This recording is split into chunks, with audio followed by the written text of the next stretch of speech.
You know that spark? That split second when you look at a lottery ticket and think, today feels different. Today I might win.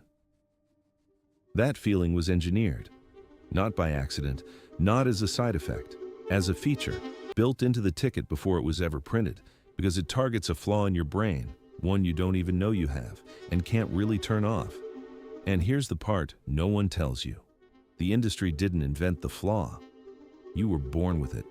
They just figured out how to exploit it and turn it into a billion-dollar business. 5 facts, from fastest to the most extraordinary. And number 1, what winning actually does to you is something most winners don't realize until it's too late. Quick question before we start. When you hear 1 in 292 million, do you actually feel how impossible that is? Or does it just sort of feel like a very small chance? That gap between knowing the odds and feeling them, that is not ignorance. It is your brain working exactly as it was designed. Unfortunately, it was not designed for lottery tickets. Here is what your brain does with the small probabilities. It rounds them up, automatically, silently. Give someone a 1% probability, not 1 in 292 million, just 1 in 100, and they will feel it as closer to 5%. Every time. Now stretch that same bias to lottery odds, and the error doesn't get slightly worse. It is the entire business model. Here's what 1 in 292 million actually means. You are more likely to be struck by lightning in your lifetime, about 1 in 15,300, than you are to win the Powerball jackpot. Not in a year, not under rare conditions, in your entire life. Lightning is the more likely outcome, and yet the $2 ticket still feels worth it. That's not hope. It's miscalculation, built in, and it was priced accordingly. Number 5, your brain rounding up odds it was never built to hold. Number 4, what happens when you almost win?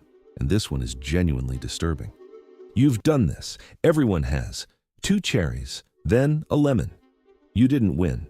You know you didn't win. And yet, something about it feels close. Close enough that your brain whispers, again. Researchers at the University of Cambridge scanned people's brains while they experienced near misses, 2 matching symbols instead of 3. What they found was strange. The brain didn't respond like a loss, it responded almost like a win. The ventral striatum, your reward center, lit up in a pattern nearly identical to actual winning, not similar, nearly the same. This isn't an accident of gambling. Calibrated to hit a sweet spot, not enough to feel rigged, but just enough to keep you going. You were not unlucky. You were managed. Number 4, near misses built to keep you spending and playing. Number 3, the man who cracked the scratch card lottery in 3 hours. And what he did next is where it stops being theory. In 2003, a statistician in Toronto named MOHAN SRIVASTAVA got a scratch card as a birthday joke. Most people would scratch it and move on. He didn't. He was MIT trained, Stanford trained, a career spent in mining data. Numbers were his native language. He won $3 and started asking a better question. How are these things actually controlled? A few hours later, he had the answer. The random numbers printed on the front of scratch cards weren't random at all. They followed a pattern. Certain numbers appeared only once, singletons. And those numbers almost always repeated under the latex, 3 singletons in a row. Usually a winner. He didn't scratch tickets, he just read them. Accuracy, about 90%. He tested it on 20 cards. He predicted 19 correctly, without scratching one. The lottery pulled the game from shelves within days, the first withdrawal for design flaws in their history. And then came the obvious question, why not just exploit it? He did the math. I could make about $600 a day, he told Wired, but I make more as a consultant. He didn't exploit the flaw, he exposed it and walked away. Not because he couldn't win, because the system wasn't worth entering. Number 3, a flaw found in 3 hours that no auditor ever caught. Number 2, who the lottery was actually designed to target. And this section is the part they never want you to know. The lottery doesn't survive on the rich, it survives on people hoping not to stay poor. In 2023, Americans spent $113 billion on lottery tickets, more than movies, more than music, more than books, concerts, and sports tickets combined, and the pattern is the same across state after state. The poorer the county, the higher the lottery sales, not slightly higher, significantly. In North Carolina, 18 of the 20 counties with poverty rates above 20% spent above the state average on lottery tickets. That isn't random. A Carnegie Mellon study called it what it is, a cycle. Financial pressure creates hope. Hope creates spending. Spending creates more financial pressure. And then there's the line everyone uses. The lottery funds education. Sounds great. Except when lottery money comes in, states often reduce regular education funding by nearly the same amount. The total barely changes.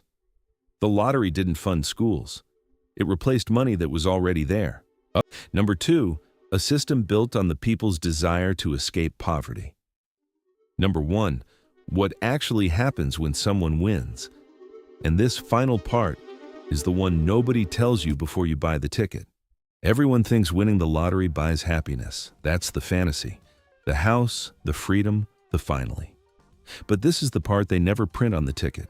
The research says winning does change your life, just not the way people think. A major long-term study found that big lottery winners do report higher life satisfaction, real, lasting increases. They genuinely believe their life is better. But their day-to-day happiness? Almost unchanged. And in some studies, something even stranger happens. Winners actually enjoy ordinary life less.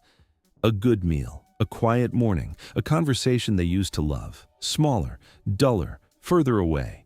Because the brain recalibrates. When your new normal becomes millions of dollars, everything else gets measured against it. You win $50 million. The coffee still tastes like coffee. A sunset still looks like a sunset.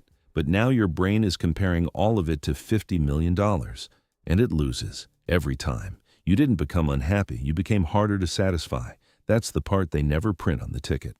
Every lottery ticket you've ever bought was designed for one thing. Not winning, but keeping you playing. That's not coincidence, that's engineering.